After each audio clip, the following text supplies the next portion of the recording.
Okay. So, like I said, it is an interactive session. If you do have questions as we go along, pop them in the chat and we will try to come to them. We've got a time scale to keep to, so we might not be able to come to all of them, but we will try and pick them up as we go along. Okay, so I'm going to start sharing my screen now. Okay, and hopefully everybody is able to see that. What do you think? Is that just the pictures of us again? So I'm seeing the slide, but I'm also seeing lots of people. But I can minimise them. Yeah, that's it. There we go. Okay, so here we go then, Michael. This is your slide, I think. Yes, I mean, we thought it'd be important to just begin with ourselves. So Lisa's introduction, I think, picked up on some important themes, including the fact that I think inclusive leadership is looking for some consistency and connection, really, between what we're delivering. So Lisa talked about the diversity of our students and how we include them. She also mentioned the staff and some of the developments and changes that we've seen at Furcroft have gone very nicely sort of hand in hand. So, for example, we've seen more Asian students increase as the proportion of Asian staff has increased, as the proportion of governors has increased. So there's a sort of a consistency or an integrity there. And I think also, hopefully it's relating to how we engage with the outside world and what the organisation is saying, and actually the fact that the college has a social justice mission, and so our whole business is inclusion, and we're hoping to have an impact on society, and we're also affected by what's happening in society. And what's happening in society has sort of suddenly made this workshop suddenly very topical. So that's big stuff, and they're important themes. But we thought we would start with ourselves, because it's quite easy to talk about including other people and as if this is something that only other people need and we're going to do it. And actually, I think there's something quite sort of visceral about this, and to get back in touch with that, we thought it'd be good just to ask how you feel included, the extent to which you feel included in, if you think about your organisation, the one that you're involved in leading. So what we've got here is a target, and there's a centre to it. There's a heart. So if you feel you're at the heart of your organisation, you can show us that.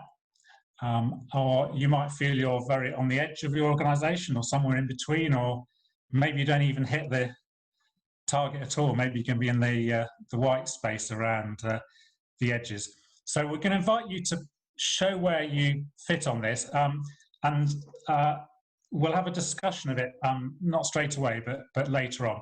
So I don't know how familiar you are with Zoom. So Lisa and I have had some good training on it, and so if you go up to view options, there's a little prompt in the title bar. So if you go up to view options and select annotate, there are some stamps there.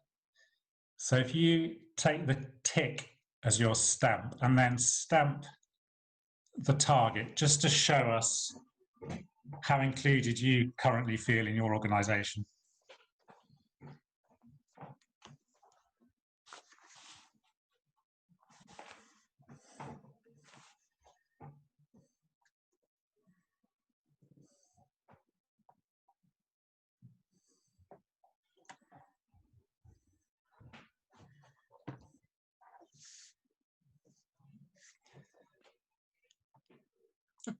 How many people have we got, Lisa? How many ticks am I looking for? People are coming and going at the moment, but I think 8. Okay, so I might be missing. I've got virtually everybody there then. Yeah. Okay, so so how interesting is that? We've got people who feel at the heart of it and people who feel they're on the edge of it. Everybody's on the target, which is a start.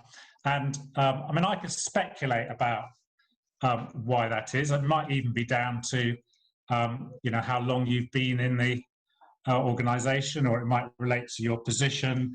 I bet it relates to the way you've been treated. We'll explore that individually in some groups in a moment.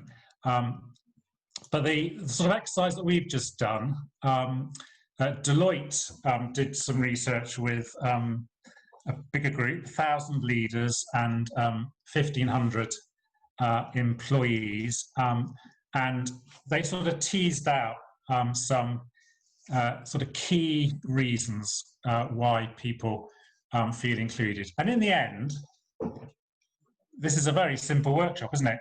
It's about inclusive leadership, and so it's the leadership that includes. And so the short answer is that we'll be including people and leading them in an inclusive way, according to this Deloitte research, if they're treated fairly, their uniqueness is appreciated and they feel they belong, and they have a voice in decision making. So we're going to return to these, particularly in part 2. We're going to look at treating people fairly and different ways in which, for example, at the college we involve people in decision making.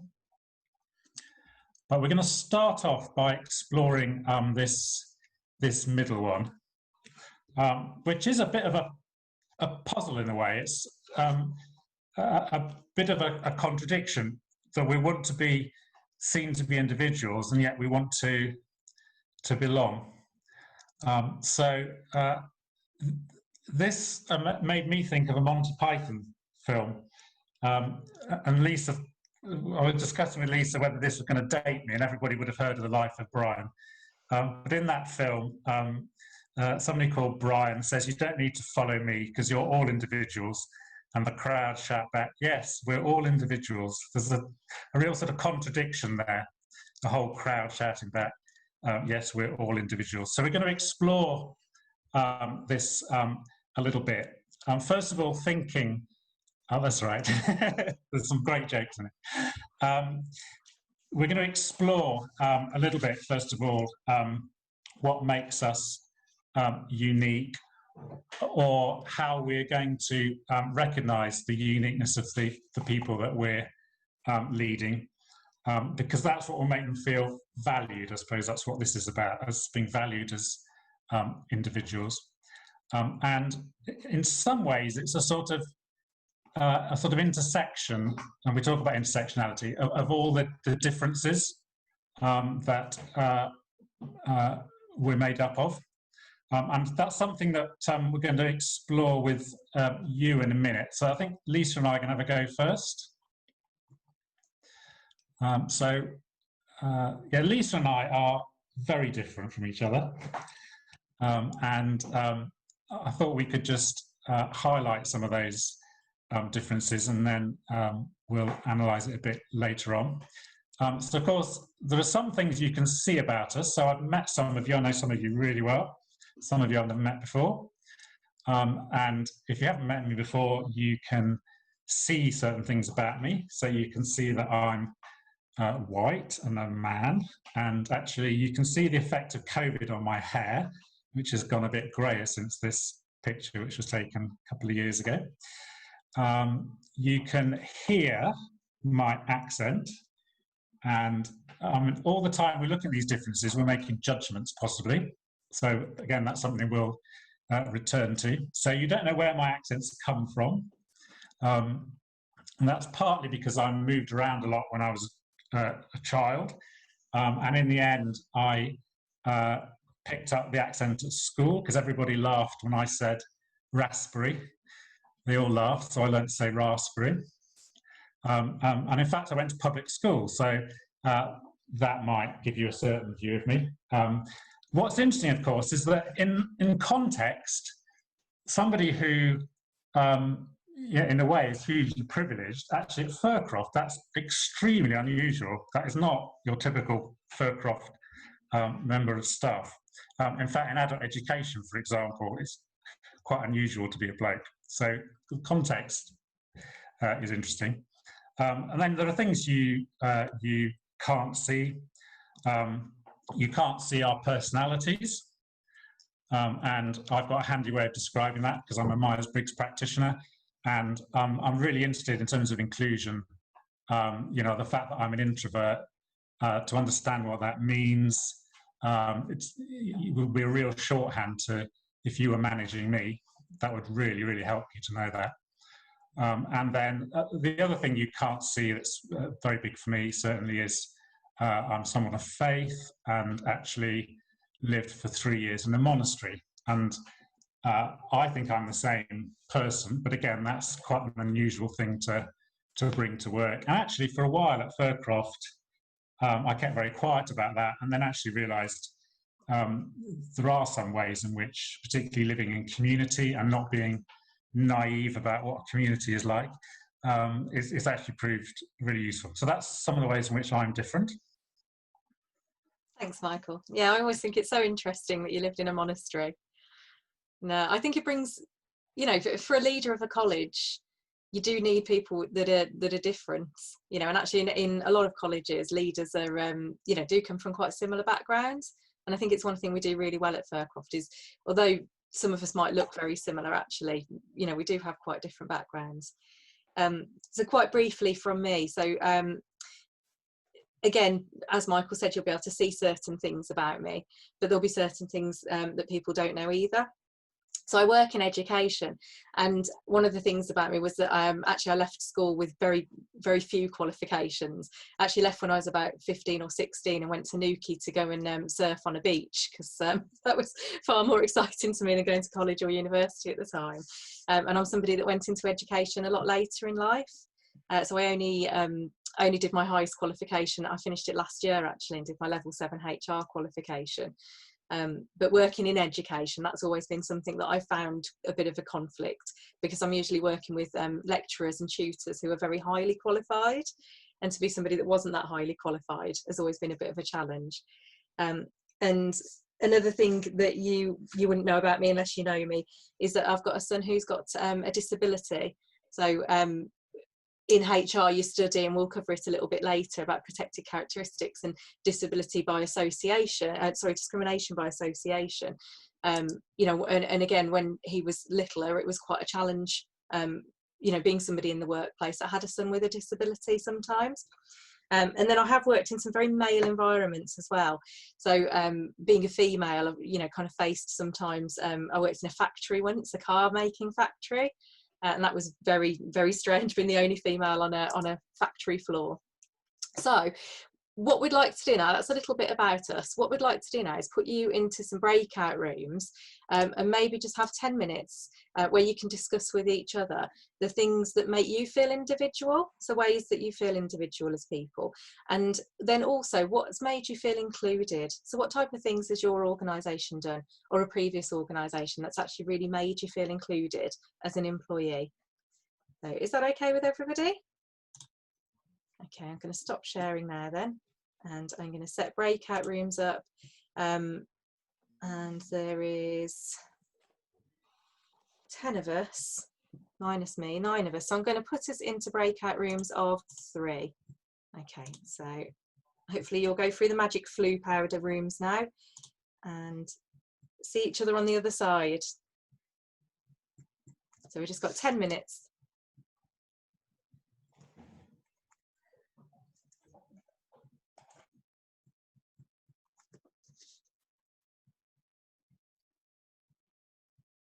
Okay, that's most people.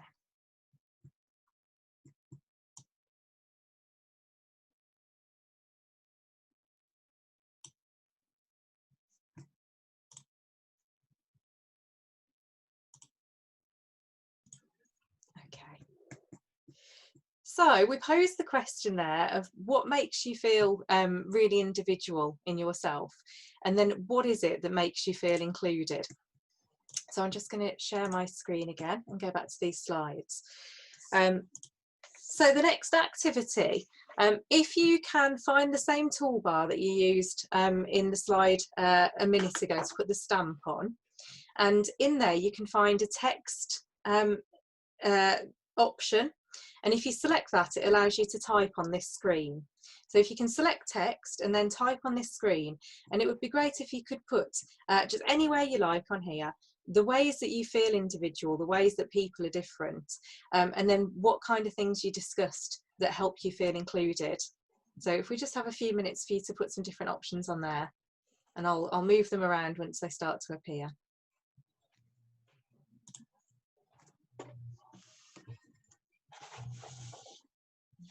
Michael, was there some good conversation in the breakout room that you were in? Really good. And if it doesn't come out on the slide, I shall make sure it does. I'll add it. Yeah, so people's views. Yeah, definitely. And again, that's something that you can't see, and you won't even necessarily know until you really develop a relationship with somebody. Oh.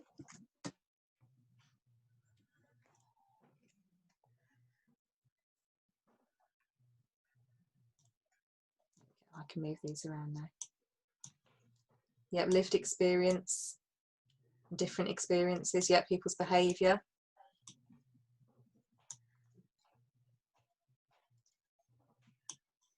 Yeah, different accents, the places that we live, yeah. Jobs that people have done, that's always a really interesting one. I think it's not until you get to know somebody really well that you start delving into what the most interesting jobs people have done. There's always some really good surprises there, I think. Yeah, and people's values. Again, something that until you get to really know somebody, how do you know what their values are?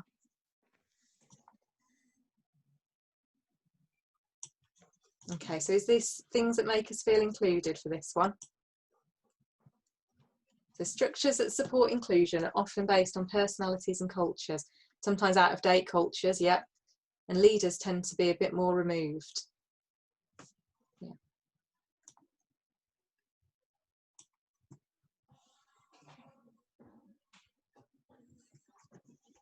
So what was coming out in your breakout room, Michael?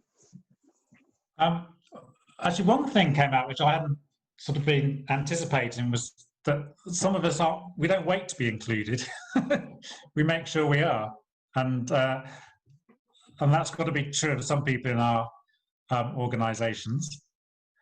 Yeah, and certainly sort of where you are on that target to some extent might reflect your position.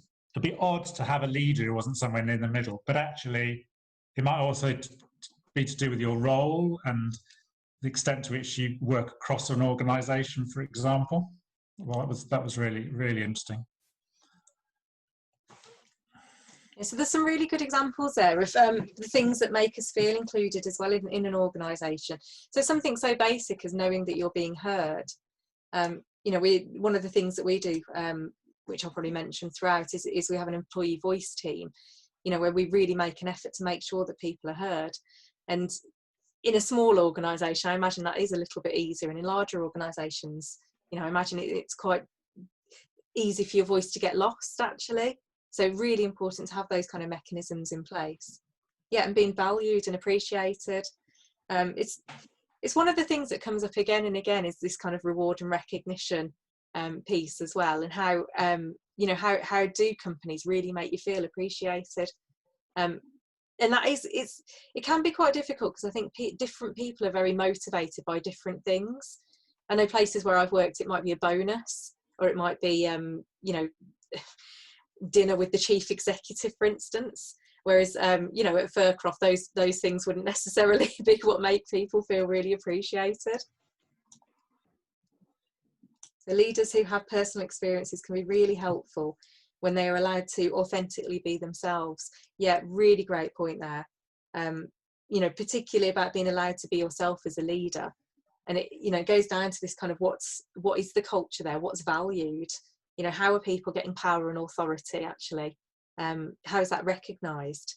Is it likeness? Are they looking for a homogenous group of leaders that all kind of say the same and do the same? Or, are you allowed to be an individual? Yeah, recognise those who don't speak up and encourage them. Definitely. Yeah, courage of leaders, brave conversations. Yeah, really fantastic. I can see that there's some really, really great conversations being had in the breakout rooms. So moving on to our next slide, I'm just going to leave those notes there for a second.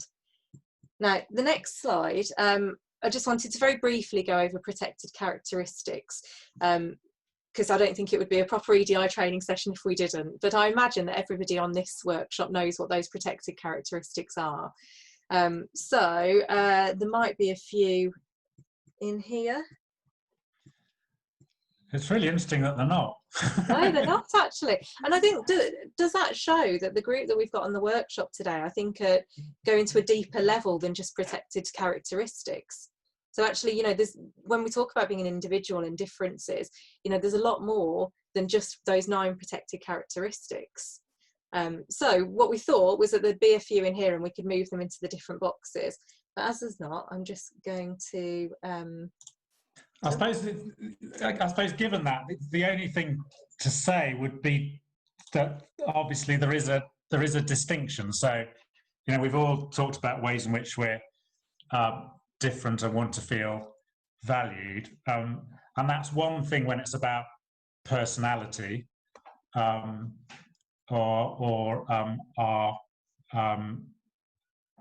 sort of economic background, say, and it's not insignificant.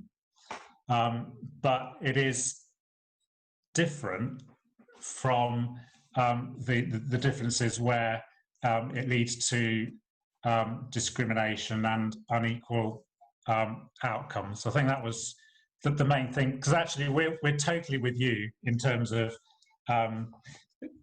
wanting to include everybody.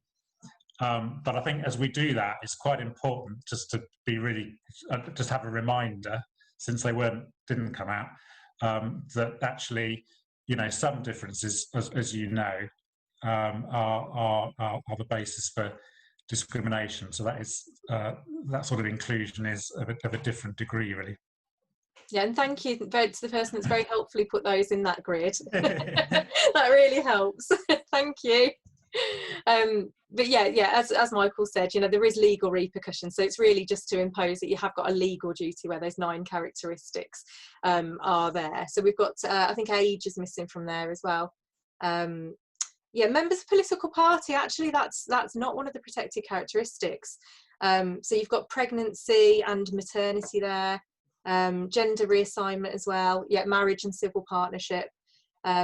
But yeah, as Michael said, there's these 9 that are protected under law, and that's protected under the Equalities Act.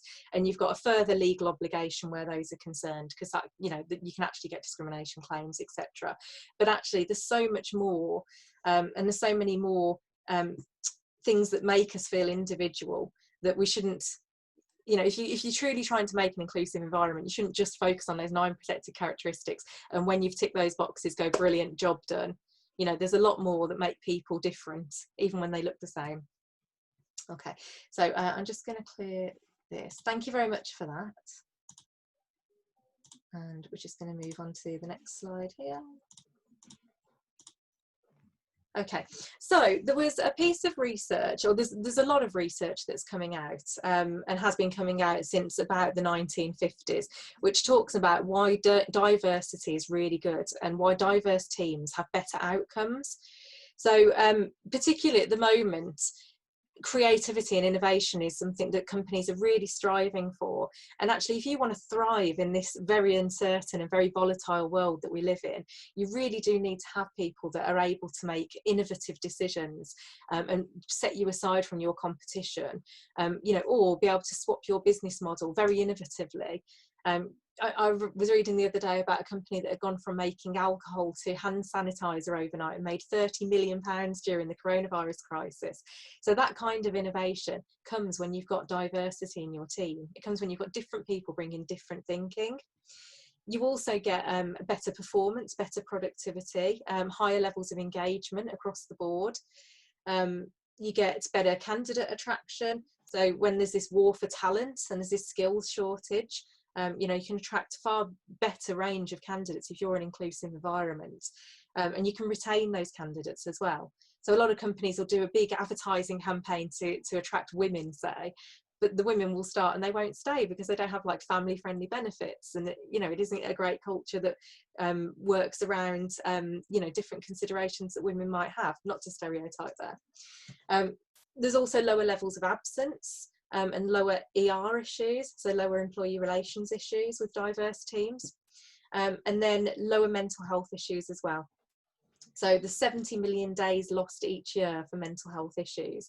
And actually having a really diverse team that works can cut that. So there's so many business reasons to have diverse teams. Something really interesting that I heard about when I was on a conference recently was I went to this neuroscience event, and they were talking about the neuroscience behind inclusion. And they were saying that it comes back from when our tribal days, when we were living in, when we were cavemen and we were living in a tribe. And if you felt included, it was very safe because you were within the tribe. But if you didn't feel that you were included and you felt that you might get excluded from the tribe, it was really bad because you'd be, thrown out with the lions and you'd probably get eaten. So, there was that base need to be included in your tribe. And actually, when you don't feel included, you do produce those stress hormones, because it takes us back to that caveman time. So, there's physical reactions to not feeling included in a team. There's a link to the article there if anybody wants to read that. Okay, so when we talk about an inclusive culture and we talk about creating that as leaders, there's a model by somebody called Shine who talks about the different layers of culture. So when you go to an organisation or when you're working in an organisation, you will see what they call artefacts, this first layer of culture. And that is about what's practiced. So that's your policies, you might see statements on a website. You'll know from performance management, how inclusive that process is. How do they give development opportunities to people? Is the procedures there? So maybe they're signed up to the disability confidence scheme and they guarantee people interviews if they're disabled and they meet essential criteria. Maybe there's mixed panels. So there's all these different practical policies and practices that are in place. But actually, Shine said, well, there's a number of layers to culture, and that is just the very superficial one. That's just what you can see. So espoused values is the next layer. And really that's about what's present in the organisation. So that's about the language that's spoken, what's the norm, what boundaries are there. So, what's banter in one organisation isn't banter in another. Where do those boundaries lie? What kind of role models are there? And what's people's behaviour? And what are people allowed to do? What's the allowed behaviour for people? And then Shine said there's an even more basic level of assumptions, and that is what is felt by individuals. So it's human nature, and it's what people find appropriate to them. And that's where people's personal values come into it, and things like unconscious bias. Okay, so on this activity, I'm going to get you to go back to your annotation bar again. And the first bit of this is, if you look at this Venn diagram here, and you've got policies and practices, values, personal and professional, rituals and events, and language and behaviour. And if you would just put a star against the one which you think is most visible to you, so the ones that you've seen the most. I'll just give you a few minutes to go and put a star on those ones that are most visible to you.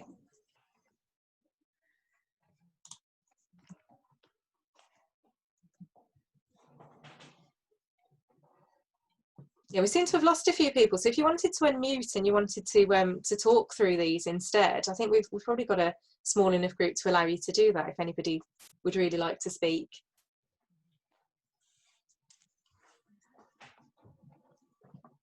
Don't feel obliged. Okay, so there we go. Language and behaviour and value seem to be getting the most ticks there. So stay with your annotation at the moment. And I'd like you to put a heart against which ones you think make you feel most included.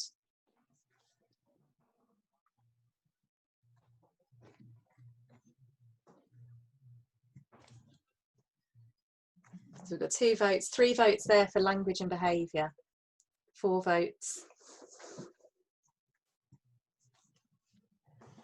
Yeah, and one for values. Okay. And that's quite interesting, because I think the difference between what companies often put out there about themselves and what information, when you read a job advert, you know, and it says we really welcome applications from this certain group, but you know, you go to work there and actually it's not necessarily those statements, and it's not necessarily what's driven from management and through those policies that actually makes us feel included when we work somewhere. A lot of the times it's the more subliminal, and you know, it's on a different level. So it is more like language and behaviour, which can actually change in different teams and different pockets. You know, it's not necessarily across the board. Language and behaviour is the same. Right, let me just clear the screen. I wonder if what you've described there, Lisa, is it's sort of the opposite, isn't it? It's language and behaviour excludes, or certainly language which excludes people. Mm-hmm. Yeah, definitely. So if we go back to this SHINE model again, so this is where they break the culture down into those different levels. So we're talking about inclusive leadership today and us as leaders. And what I've put in red here in the middle is where I think the biggest job for leaders is. So, you know, it's usually management and HR that develop the practices and the policies and the rules and put those out. But as leaders, it's actually your job to moderate that language and to put those norms in place and the boundaries and become role models. So you might use what is in the artifacts, you might use those policies and you might use those procedures, but when you choose to use them or choose not to is down to you as a leader, because you're the one really that's setting those norms and those boundaries for what's acceptable. The basic assumptions, I think that's very personal to people, and I think that they will moderate themselves based on what they view as the norms. Does that make sense?